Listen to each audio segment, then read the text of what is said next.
Welcome to my channel. As a layperson, I'd like to share my understanding of the scriptures. Today, I'm looking at 1 Corinthians verses chapter 7, verses 17 to 19, which talks about circumcision and uncircumcision.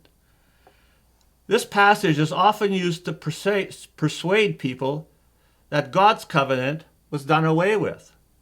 Verses 18. Was any man called circumcised? Let him not become uncircumcised. Has anyone been called in circumcision? Let him not be circumcised. Prior to these verses, Paul was talking about husband and wife. After these verses, Paul was discussing slave and freedmen. In this part, Paul is simply referring to uncircumcised as Gentiles and circumcised as Jews. Now, this is not something new for Paul. In a number of places he does this. For example, in Galatians 2, verses 7 to 9, Paul uses the same language and refers to the uncircumcised as Gentiles. So what's going on here is he's talking about two groups of people, the Jews and the Gentiles.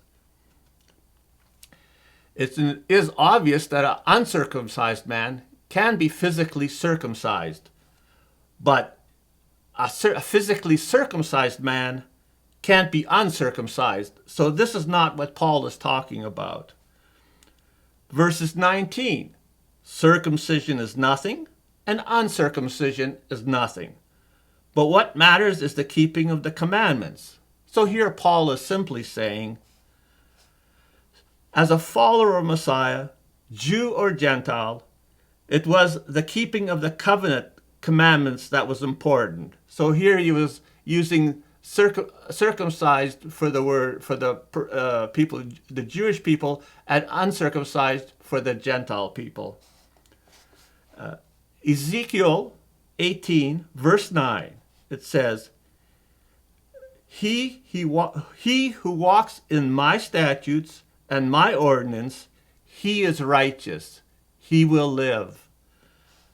Obviously, the opposite is, if you don't follow in my statutes and ordinances, you will die. Now, he says this in Ezekiel 18:9, chapter 18, verses 21, chapter 20, verses 13. He repeats himself often, just so people don't miss the point. In Ezekiel chapter 16, verse 59, he says, you have despised the oath by breaking the covenant.